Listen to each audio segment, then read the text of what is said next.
ബാലേട്ടാ. ആ ഇപ്പൊ വരെ ആ മനോജോ, എന്തുണ്ട് വിശേഷടോ? ആ വിശേഷോ?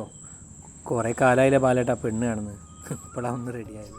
അല്ലേലും ഇപ്പോഴത്തെ കാലത്ത് ആണെങ്കിൽ പെണ്ണ് കിട്ടാൻ ഭയങ്കര പണിയാടോ. അല്ല, പെണ്ണ് എവിടുന്നായിരുന്നു? പെണ്ണ് ബാലുശ്ശേരി എന്നാ. ആ ആയിക്കോട്ടെ. നിനക്ക് എന്തൊക്കെ സാധനം എടുക്കണ്ടേ? പഞ്ചാര വേണം, ചായപ്പൊടി വേണം. ആ പിന്നെ പായസത്തിനുള്ളൂ. ഇതാണോ വീട്? ആ ഇതന്നെ ഇതന്നെ. ഇരിക്കിട്ടോ. കുറച്ച് നേരം വൈപ്പോയി. ചെറിയോളം മാമനെ കാത്തുന്ന ഒക്കെ പറ്റി.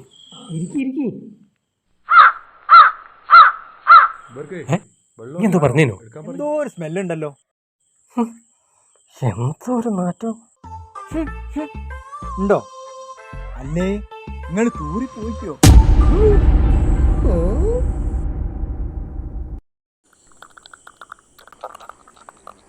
എന്തോ ഒരു സ്മെല്ലുണ്ടല്ലോ ഇവിടുന്ന്. എന്താ? അത് ഇവിടെയാണ് കോയിന്റെ അറവ് വേസ്റ്റ് ഒക്കെ ഉണ്ടല്ലോ, അതിന്റെ സ്മെല്ലാ. അതിന്റെ പ്ലാന്റ് എവിടെയാന്ന്? ഞങ്ങളെ നാട്ടിൽ കൂടിയേ ഇതിന്റെ വണ്ടി പോകുമ്പോ ഭയങ്കര സ്മെല്ലാ. പിന്നെ 1/2 മണിക്കൂർ കഴിയണം അതിന്റെ സ്മെല്ലൊന്ന് പോണെങ്കിൽ. പിന്നെ നിങ്ങളെങ്ങനെ ഇവിടെ സഹിക്കണത്? സമ്മതിക്കണം നിങ്ങളെ. നിങ്ങളറിയോ, ഈ സ്ഥാപനം ഇവിടെ വന്നതിന് ശേഷം ഈ പ്രദേശത്തുള്ളവരൊക്കെ രോഗികളാണ്. മലിനവായു, മലിനജലം. നിങ്ങളിന്നിപ്പോൾ ഇവിടെ വന്നോണ്ടാ ഞങ്ങളൊക്കെ മാസ്ക് ഇടാണ്ട് നിൽക്കുന്നത്. ഇതൊക്കെ നമ്മൾ ആരോട് പറയാനാ, ആര് കേൾക്കാനാ? ഇവിടെ ഇപ്പോൾ ഓരോ ഉദ്യോഗസ്ഥന്മാരും ഇങ്ങോട്ട് വരും, എന്നിട്ട് ഓരോന്നും അങ്ങോട്ട് കാട്ടിക്കൂട്ടും. ഞങ്ങൾ അനുഭവിക്കന്നെ, അല്ലാണ്ട് എന്തിപ്പോൾ പറയാ. അതാക്കി ഞങ്ങളെ യോഗം. കുട്ടിയേട്ടാ, നമുക്ക് ഈ ബന്ധം വേണോ?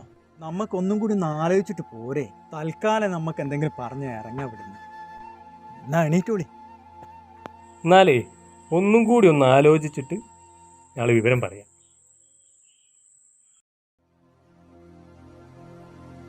ഓയ് വരട്ടെ. ആ